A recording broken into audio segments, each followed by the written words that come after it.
All right, I don't even know where to start here. There was so much madness that happened at this tournament, let alone the final round of a 4-round event. I am just in total awe. Let's get into it. What the heck? Okay, so there's a lot to cover here, so I just want to give a couple of honorable mentions. Casey, Dickerson, James Proctor. Obviously, they're great players in their own right. Casey definitely performed very well at this tournament. You don't really expect him to be in the mix because he's just not quite there in most tournaments, and in a 4-round tournament with a lot of technical holes. While he is a Massachusetts player with a lot of Woods experience, I definitely did not foresee him to be this close in the mix. Finishes in 7th place, good stuff overall. Just kind of faltered in the final round, but still a great performance for him. Dickerson didn't really show up until the latter part of this tournament. Dickerson has been pretty out of the mix this entire season, but definitely showed up a lot more at this event. In particular, his final round was matching that same level of insanity that seems to just be going on today, because what the heck? Can anybody miss a single shot? Apparently not. That's because Dickerson went 100% from circle 1, 100% from circle 2. This is a true 100% C2 with not 1, not 2, not 3, not 4, not 5, not 6, not 7, not 8, not 9, but 10 circle 2 putts.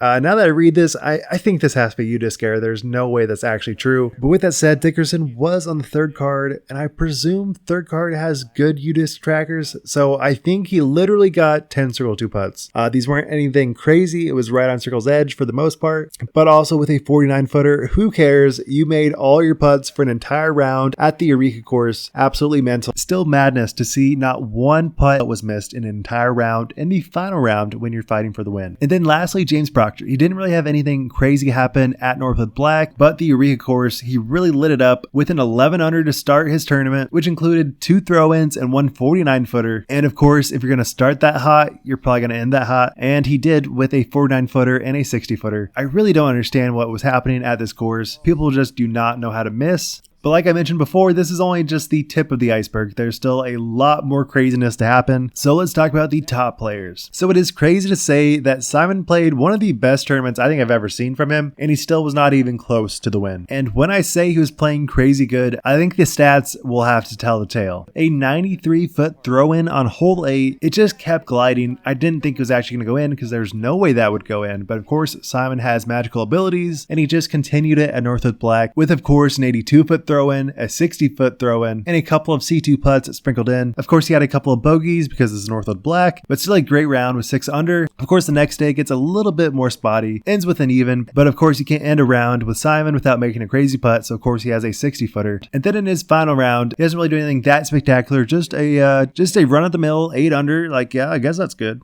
I mean, I don't even know what's good anymore because it's freaking madness over here. He gets a 60-foot throw-in from the DZ on hole 17. So, like I've said before, and I'll probably say again, this is only the tip of the iceberg as to what was going to go down on today's round. So next up, we have Andrew Marwede. And even though Marwede wasn't necessarily totally in contention in this final round, he was playing even through 6, which was definitely not enough to get the win. But of course, seeing Marwede's very smooth forehand, who else but Marwede to just jam in a 275-foot ace. And as a tradition, you might as well bogey your next hole. And then after that, Marwede was pretty much lights out, birdieing 7 out of the next 8 to finish his round at 8 under, putting him at 5th place. So while this ace was pretty spectacular and tough with that narrow lane, that was not the craziest thing, because on the broadcast you hear some yells and you're like, well, that is peculiar. I wonder what that's about. And I was thinking, like, did like some no-name player get an ace? Like, what the heck's happening? No, that is a very interesting occurrence. Probably the craziest occurrence in all of the disc golf that I've watched besides the Holy Shot. Like, honestly, some of the craziest stuff I've ever seen. And what occurred is Calvin Heimberg throwing in a 425-foot ace, fighting for the win, spoilers ahead, fighting for the win against Cole. Like, the only player that could have even reasonably got in a fighting chance against Cole was Calvin. Gets an ace within minutes of Marwede's ace. There is just yells happening around the entire course. People are making like 30-foot putts and everyone's yelling because there's kind of in a yelling mood.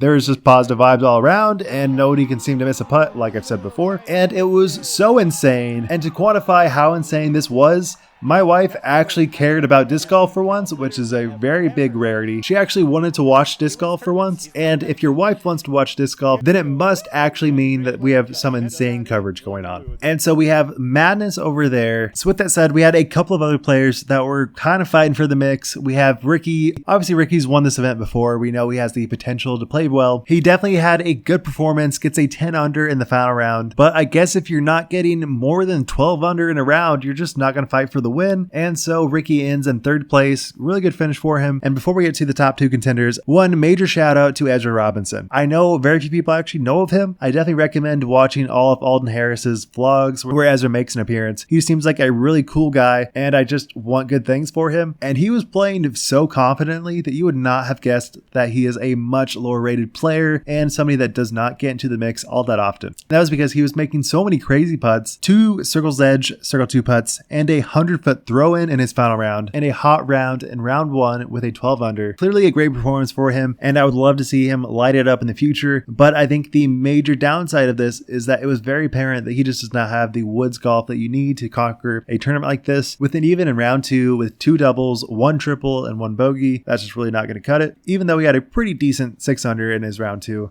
Overall, just a great performance for him, and I'm so stoked to see it. I was actually just thinking watching Alden Harris's latest vlog, like, why don't I see more of Ezra? He seems like a great player. And then he just destroys. Gets top 5 in a essentially major, not a major, but feels like a major. All right, but let's get on to the top 2. So we have Cole, an 18-year-old from Oregon, and the GOAT Calvin. Obviously, most people are going to be betting on Calvin. Gets the ridiculous comeback ace after Marwede gets his ace. But apparently an ace is not enough to conquer Cole Redalen's domination. And I just want to reiterate, up until this point, hole 10, Calvin only has 1 par, 1 bogey. The rest are birdies. But then Calvin gets his 425-foot ace. And my head, it was kind of like a signal, like, yeah, Cole seems to be one of the greats, but just probably doesn't have that composure yet to really carry out the win. But I could not have been more wrong. Even though Calvin was jamming in his putts, having great drives, basically playing perfect disc golf, like, I really did not think there was any way that anybody could beat him. And in much the same way as Ezra, kind of had a pretty lackluster round 3 in Northwood with a double and 2 bogeys, putting him at even. That was kind of the nail in the coffin for Calvin. But man, he gave his best shot, putting a 13 under in his final round. You would think that would be enough to take the win. It wasn't. And if you combine Calvin's first and second round, he was 25 under. That is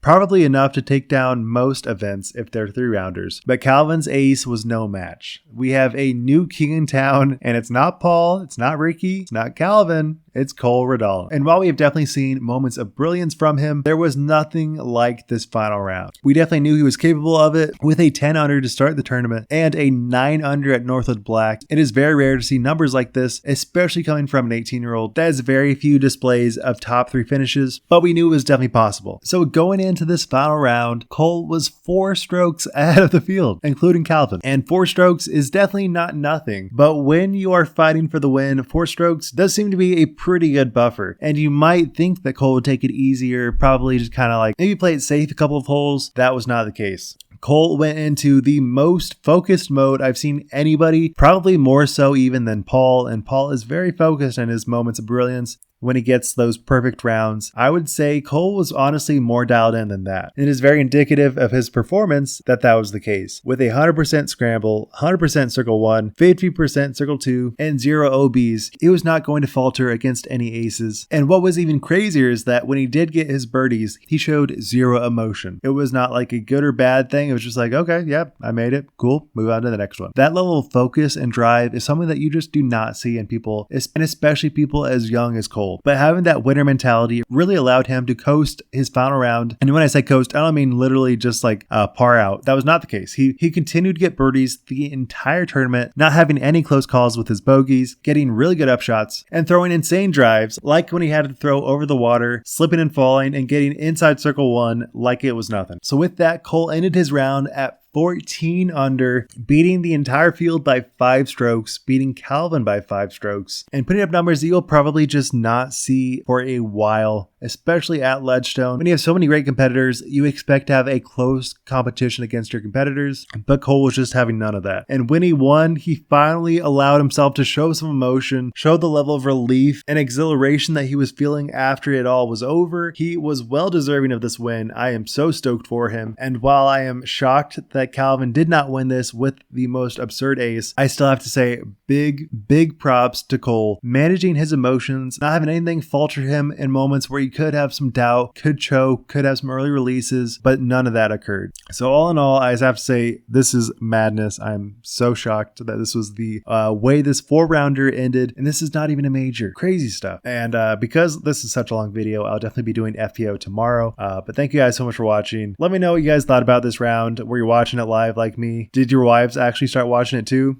I'd love to hear about that. But thank you guys so much for watching. Be sure to subscribe. I have a lot of crazy stuff coming. I hope you guys will enjoy my journey. Wild Runs, signing out. Peace.